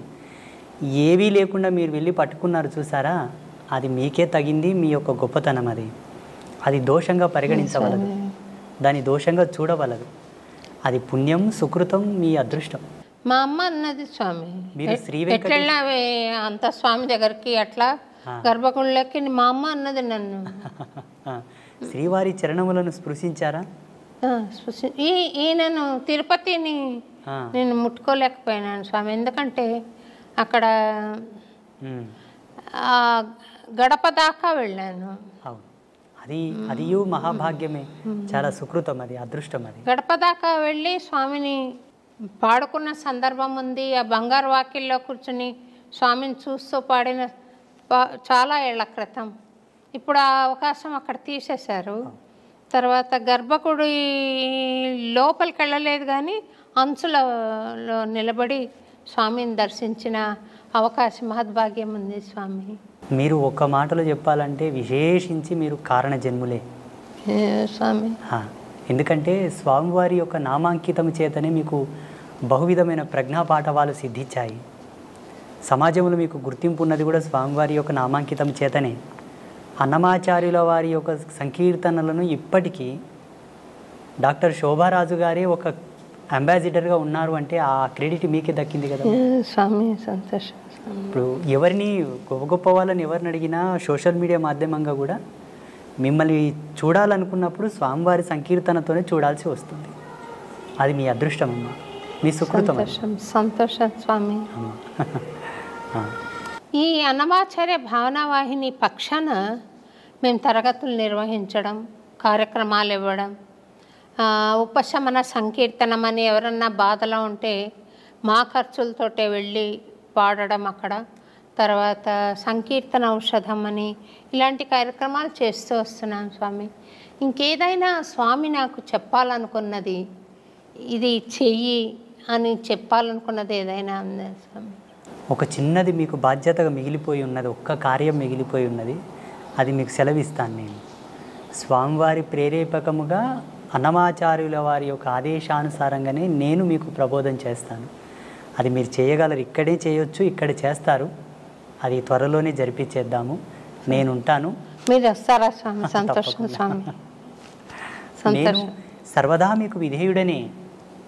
మీ భావానికి, మీ యొక్క గుణగణమునకు నేను దగ్గరగానే ఉన్నాను. మీరు సంకీర్తనాలాపనతోటి భగవంతుని చేరుతున్నారు, మేము యోగ తపస్సుతోనే చేరుతున్నాము. మీదును మాదును ఒకే ప్రయాణమే. ప్రయాణంలో వాడుతున్న వాహనములు వేరు, ప్రయాణం ఒకటే. మీరు ఒక వాహనంలో, మేము ఒక వాహనంలో వస్తున్నట్టు లెక్క. ఇద్దరి గమ్యం ఒకటే. మీకు చాలా దగ్గరగా ఉన్నాము. ఆ రోజు రాకపోవడానికి కారణం జగదంబ, ఈరోజు రావడానికి కారణం కూడా అమ్మ స్వామివారే. ఇక్కడ మీరు కొంత బాధపడి ఉన్నమాట నాకు అర్థమైంది. స్వామి ఎందుకు రాలేదు, గురువుగారు ఎందుకు రాలేదు అని మీరు కొంత మతన పడ్డమాట వాస్తవమే. నేను నిమిత్త మాత్రుని. ఇప్పటికీ నేను అంబాత్రయ క్షేత్రంలో మా శిష్య బృందానికి అంతా చెప్తుంటాను, నేను నిమిత్త మాత్రుని. నా ఫోటో ఎక్కడ ఫ్లెక్సీలో వేయకండి, ఎక్కడ కూడా నా గుర్తింపు రాకుండా చూడండి అంటాను. వాళ్ళు వినరు. వినకనే అక్కడక్కడ కొన్ని ఫ్లెక్సీలలో ఫోటోలు వేస్తారు. నేను ఆ ఫోటోను చూడను, తలదించుకుంటాను. నాకు స్వయం ప్రకటితం ఇష్టం ఉండదు. అదే తపస్సు తగ్గుతుంది, అక్కడ తపస్సు క్షీణం అవుతుంది. స్వయం ప్రకటితం తపక్షీణం. మేము ఎక్కువ అద్దంలో ముఖం కూడా చూడకూడదు. మా బ్రుక్టిని మేమే దర్శించిన ఎడల మా యోగ మహిమ తగ్గుతుంది. ఏదియూ అడిగి తీసుకోకూడదు, మా తపస్సు క్షీణమవుతుంది. కోరడం మాకు ధర్మం లేదు, అడగడం మాకు హక్కు లేదు, మాకు మేముగా ప్రమోట్ అవ్వడం కూడా మాకు ఇష్టం లేదు, ఉండకూడదు. అది నిషిద్ధం. నిరాడంబర తత్వంతో ఉండిన ఎడల మేము అనుష్ఠానము చేయకపోయినా మా తపస్సు పెరుగుతూ ఉంటుంది, ఆటోమేటిక్గా అప్డేట్ అవుతూ ఉంటుంది. సంగీత క్యాసెట్స్ అని ఒక కంపెనీ ఉండేది స్వామి, దానికి నేను పాడేదాన్ని డివోషనల్స్. వాళ్ళు మీ పిక్చర్ ఇవ్వండి, ఇందులో వేస్తామన్నారు. నా పిక్చర్ వద్దు, అన్నమాచార్య బొమ్మ వేయండి అని చెప్పాను. అంటే అప్పటి నా ఆలోచన ప్రకారం అది చెప్పాను నేను. చెప్తే మీ మీద ప్రేమతో మేము అడగట్లేదమ్మా పిక్చర్ ఇవ్వమని, మాకు వ్యాపారం కావాలి, మాకు తప్పకుండా ఉంటే తప్ప ఫలానా సింగర్ అని మాకు ఉంటే తప్ప మాకు వ్యాపారం జరగదు అని అన్నారు. అయినా నేను ఆ క్యాసెట్ పిక్చర్ ఇవ్వకుండానే విడుదల చేశారు. తర్వాత వాళ్ళు పట్టుబట్టి అది వేశారు. కానీ నాకు వాళ్ళ ఆంతర్యంలో ఒక కారణం, ఒక హేతుబద్ధంగా ఉంది అని అనిపించినది ఏమంటే, ఇప్పుడు మీరు త్రికరణ శుద్ధిగా చేస్తున్న సేవ అంబత్రయి క్షేత్రంలో ఉత్తర వస్తారు స్వామి, తప్పకుండా వస్తారు. వాళ్ళు చెప్పుకున్నా మనకు నష్టం లేదు, మీ సంకల్పానికి నష్టం లేదు. ఈ క్షేత్రం మేమే పెట్టాము, స్వామికి జ్ఞానబోధన నేనే చేశానని చెప్పే వాళ్ళు కూడా వస్తారు, ఉంటారు కొంతమంది. అట్లా మీ క్షేత్రం గురించి నేను మాట్లాడటం భావ్యం కాదేమో కానీ ఉంటారు అలాంటి వాళ్ళు ప్రతి దగ్గర.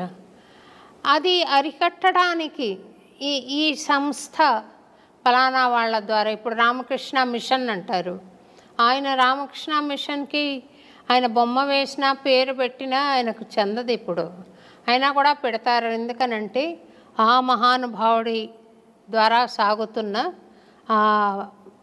ఆదిమూలం ఆయన అన్నట్టు సాగుతూ ఉంటుంది. అందుకని అయినా మీరు ఆ ఫ్లెక్సీల్ని మన్నించాలి అని నేను కోరుకుంటున్నాను స్వామి. అదే దశకంలో నడుస్తుంది. నేను ఇష్టపడకపోయినా వాళ్ళు మీరు అన్నట్టుగానే భావించి చేస్తున్నారు కార్యక్రమాలు. ఎక్కువగా ఎందుకో శ్రద్ధ కలగదు అందుపైన. అది మనసులో అంకురం నాటుకుపోయింది, జాడ్యం పట్టుకుంది బాగా, మక్కిలి పోదు, ఆ వైరాగ్య చింతనలు పోవు. వాళ్ళు ప్రేమతో ఏదైనా వండి తెచ్చినా తిన్నామన్నా ఆ నాలుక కోరదు. అలాగే కుక్కుకుంటాను బలవంతంగా, అన్ని 2 ముద్దలు తినేస్తాను. ఇప్పుడు నాదేం తప్పు లేదు, అందున్న జీవుడు అందుకు అలవాటు పడిపోయాడు. ఈ దేహాన్ని ధరించుకొని ఉన్న ఆ జీవుడు అందుకు అలవాటు పడిపోయాడు. అలా వారిస్తూ ఉంటాను వాళ్ళని. చూడండి, ఇది లోక కళ్యాణం కొరకు స్థాపితమైన క్షేత్రము, ఆడంబరాల కొరకు స్థాపన కాలేదు అని వాళ్ళని వారిస్తూ ఉంటాను. ఎందుకంటే వాళ్ళలో కూడా జాగరూకత ఉండాలని, ఆ భద్రతా భావం ఉండాలని, ఎక్కడ కూడా ధర్మాన్ని తప్పొద్దు, ఇది ఆడంబర క్షేత్రంగా మనం క్రెడిట్ కావద్దు అన్న ఒక భావన. ఎద్దులను ఎప్పుడెప్పుడు అలిస్తూ నాగలి సాటికుండా పోయేటట్టు ఎలా అలిస్తాడో రైతు, అలాగనమాట. వేస్తారు వాళ్ళు, ఫోటో వేస్తారు. అంటే నాబోటి వాళ్ళకు కూడా వీడియో పైన చూడంగానే ఇది స్వామి వీడియో అని మీ పిక్చర్ ఉంటే త్వరగా తెలుస్తుంది స్వామి.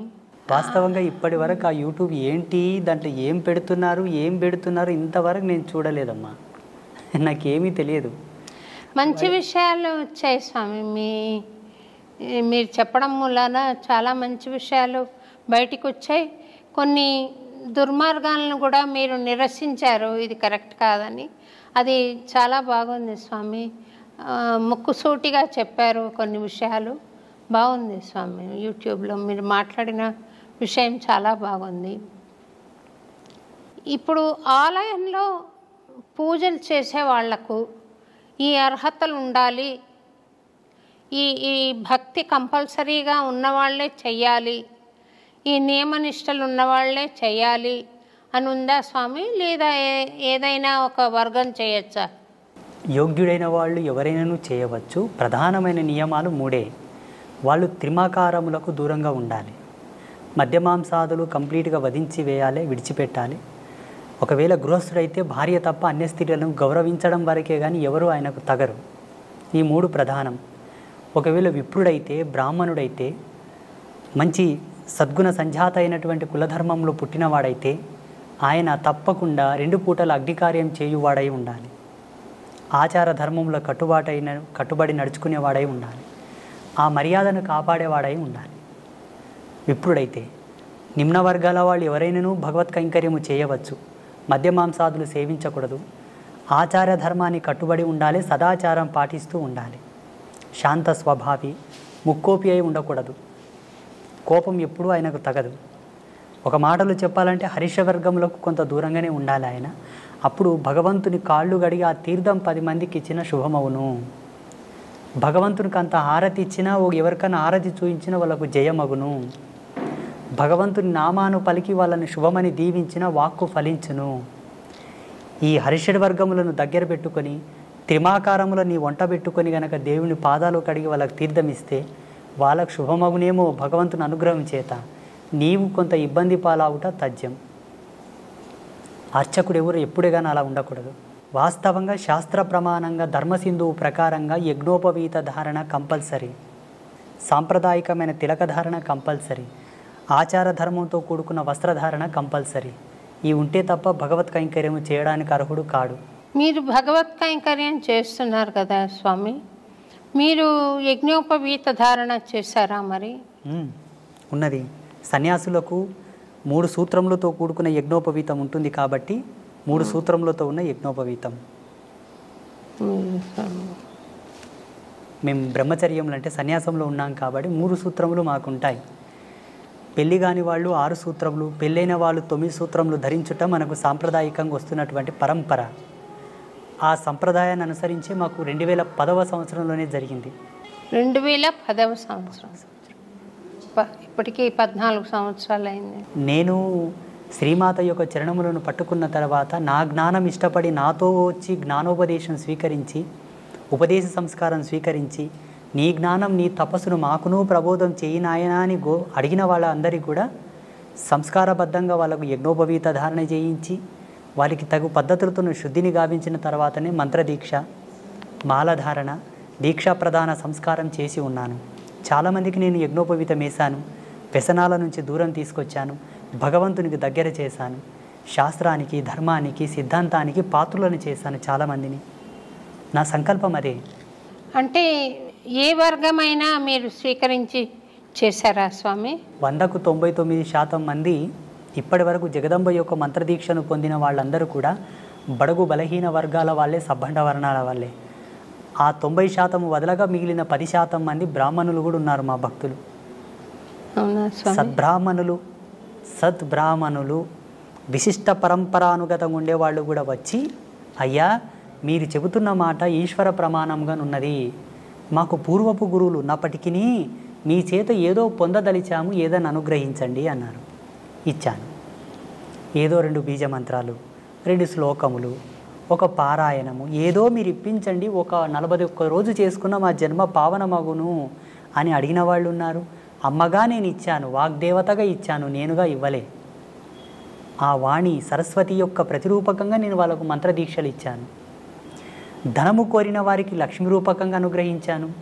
శక్తి సంపత్తి, రాజకీయ శక్తి కోరిన వారికి కాళీ రూపంలో అనుగ్రహించాను. ఎవరు ఏమి కోరదలిస్తే ఆ విధంగా నేను అనుగ్రహించాను. అమ్మగా ఇచ్చాను, నేనుగా ఇవ్వలేదు. అమ్మగా నాకు కూడా ఆశీర్వాదమేమండి స్వామి. మీకు 3 అమ్మల యొక్క కృపను ప్రసాదిస్తాము, దాంట్లో ఏ సందేహము లేదు. త్రిమాతల యొక్క కృపను మీకు ప్రసాదిస్తాము. మీరు ఒక మాట ఇవ్వాలి నాకు. చెప్పండి స్వామి. ఈ వీడియో మాధ్యమంగా ఆ 3 అమ్మలుగానే నేను అడుగుతున్నాను. మీకున్నటువంటి గానామృతము చేత మేము వాగ్గేయకారకులు ఎవరైతే పాటలు పాడే వాళ్ళను శాస్త్ర పరిభాషలో ఒక మాట అంటాం, మేము గంధర్వ శిఖామణులు అంటాము. ఆ అంశతో పుడతారు వాళ్ళు. మీరు అదే అంశతో జన్మించారు కాబట్టి ఈశ్వర ప్రీతి పొందుటకు వాళ్ళు తొందరగా ఆ పాత్రత పొందిన వారయ్యే పుడతారు. పాడే వాళ్ళందరూ కూడా అవధానులు, పండితులు, గాయకులు, నాట్యకారులందరూ కూడా భగవత్ కళలతో పుడతారు, సారస్వత కళలతో పుడతారు. కాబట్టి భగవంతునికి దగ్గరగా ఉంటారు వాళ్ళు, చాలా చాలా దగ్గరగా. మిగతా వారందరూ కొన్ని ఆమడల దూరం ఉంటే వాళ్ళు చాలా దగ్గరగా పుడతారు. అలా టచ్ అయిపోవడమే ఉంటుంది. అలా అయితేనే ఆ అంశతో పుడతారు. ఆ గొంతులో ఆ గానం అనేది ఆలాపన అవుతుంది. అంతటి సారస్వత సామ్రాజ్యంతో జన్మించినప్పటికీ కూడా కొంతమంది ట్రెండులో పడిపోయి, సోకాళ్ళు మాయలో పడి, బొట్టు పెట్టుకోకుండా కాళ్ళకు చెప్పులు వేసుకొని రకరకాలుగా భగవంతుని పాటలు పాడుతున్నారు చూసారా, అది కొంత నిషిద్ధం. నీవు నార్మల్ సాంగ్స్ పాడేటప్పుడు ఎలాగైనా పాడు, భగవంతుని గానము మీరు ఆలాపించేటప్పుడు కొంత సాంప్రదాయికత, ఆ విలువను కాపాడాలంతే. అక్కడ స్వామివారి యొక్క లీలను మనం పాడుతుంటాము, గొప్పతనాన్ని చెబుతుంటాము. కాబట్టి ఎవరైతే ఈ యొక్క గానము యొక్క మర్యాదలను కాపాడుతూ ఆ సారస్వత కళలను ఆలాపిస్తుంటారో వాళ్ళు భగవంతునికి ఐక్యం అవడం తథ్యం. అయిన వాళ్ళు చాలామంది ఉన్నారు. త్యాగరాజ మహాస్వామి, కాళిదాసు, అన్నమాచార్యుల వారు, తుకారం కానీ వీళ్ళందరూ కూడా పాటల చేతనే భగవంతుని పిలిచారు. పాట చేతనే భగవంతుని పిలిపించి గోరుముద్దలు పెట్టించారు. పాటకెంత ప్రతిభ ఉన్నది, ఎంత పవర్ ఉన్నదో చూడండి.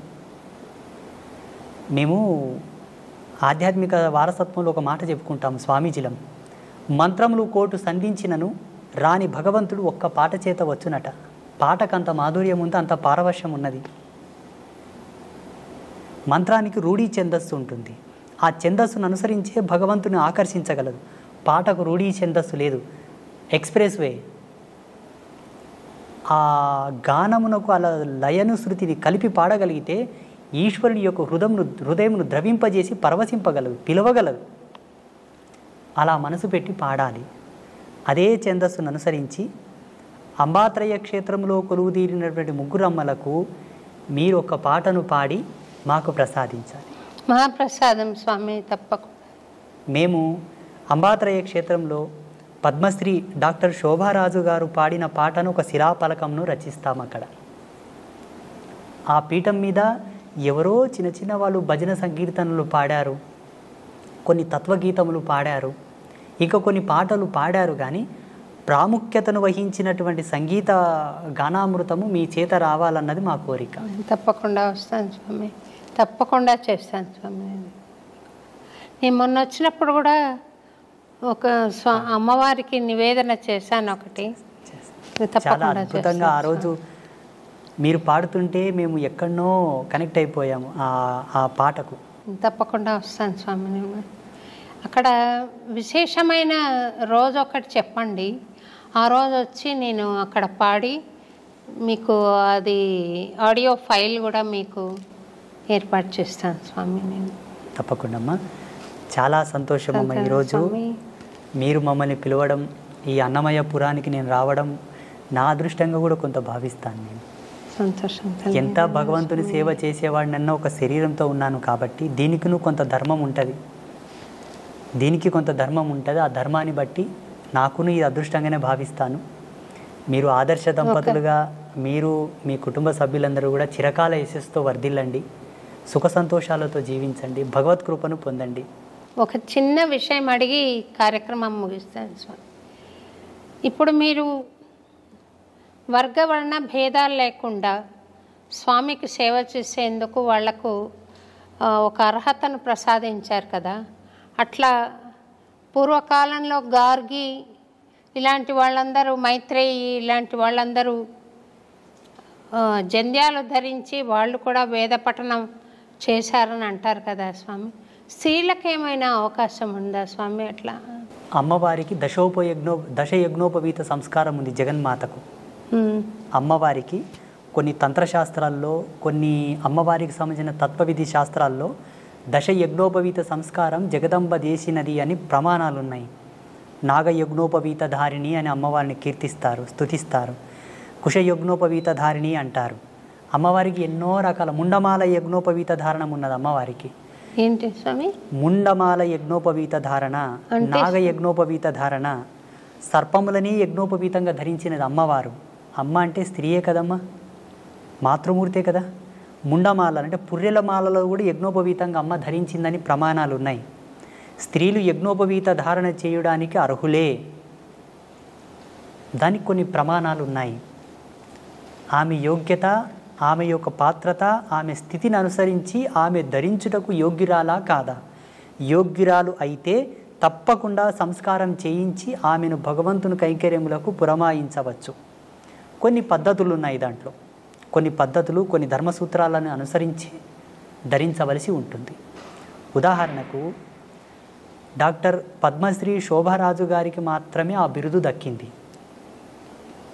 వారి గొప్పతనాన్ని అనుసరించి ఆ బిరుదు దక్కింది. కేంద్ర ప్రభుత్వం ఆ బిరుదును వారికి ప్రదానం చేసింది. చాలామంది పాటలు పాడేవాళ్ళు ఉన్నారు, భగవంతుని కీర్తనలు పాడేవాళ్ళు ఉన్నారు, అందరికీ ఆ ప్రతిష్ట రాలేదు. అందరిలో మిమ్మల్ని గొప్పవారిగా గుర్తించి అది ఇచ్చారు మీకు ప్రదానం. అలాగే యజ్ఞోపవీత సంస్కారం కూడా అర్హత కలిగిన వాళ్లకు చేయవచ్చు, మహిళలు కూడా చేసుకోవచ్చు. మీరు చెప్పినటువంటి గార్గి కానివ్వండి, మైత్రేయి కానివ్వండి, వీళ్ళందరూ కూడా అట్టి ప్రమాణాన్ని అనుసరించే ధరించి వేదాంత సంభాషణ చేశారు. సంతోషం స్వామి.